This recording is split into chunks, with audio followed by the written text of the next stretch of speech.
শ্রীগুরু জয়, শ্রীগুরু জয়, শ্রীগুরু জয়। আমি প্রথমে আমার কুলদেবতা গিরিধারী লাল এবং ভগবান দাদুর রাতুল চরণে অনন্ত কোটি প্রণাম জানিয়ে আমি আমার গুরু কথা শুরু করছি। মা হরগৌরী ভুবনেশ্বরের খুবই জীবন্ত জাগ্রত, একথা শ্রী শ্রী গুরুদেবই বলেছেন। শ্রী শ্রী ঠাকুর বেণীমাধব দাকে ডেকে বললেন, লোকনাথ ছড়ি দাকে ডেকে আনো।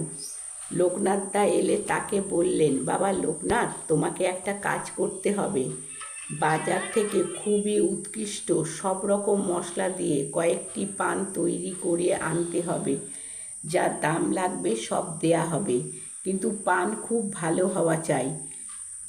বেণীমাধব তাকে বললেন, তুমি টাকা এর কাছে দিয়ে দাও।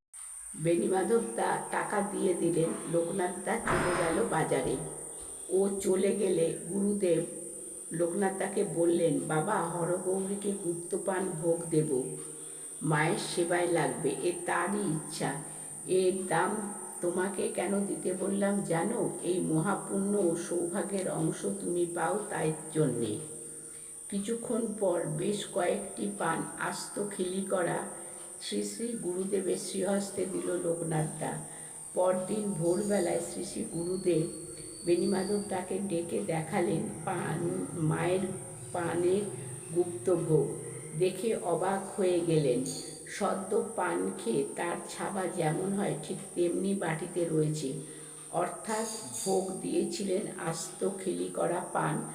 আর ওই পান প্রসাদ থেকে কি অপূর্ব সুগন্ধ, যা আজ অবধি কখনো ঠিক সেই রকম মধুর গন্ধ পাওয়া যায়নি। কিন্তু যখন ভোগ দিয়েছিলেন তখন পানের খিলিতে এত সুন্দর গন্ধ ছিল না। শ্রী শ্রী গুরুদেবের করুণা দেখে বেণীমাধব দা তার শ্রীচরণে শুয়ে পড়ে হাউ হাউ করে কেঁদে বললেন, বাবা আপনি স্বয়ং ভগবান, তাই এসব সম্ভব হলো। পান প্রসাদ থেকে অপূর্ব স্বর্গীয় সুগন্ধ পেলাম। শ্রী শ্রী গুরুদেব হাস্যবদনে একটু প্রসাদ লোকনাথ দাকে দিয়ে বললেন, ভক্তির সঙ্গে খাও।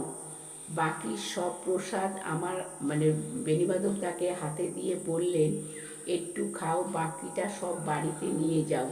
খুব যত্ন করে রাখবে, এ দুর্লভ প্রসাদ আর পাবে না।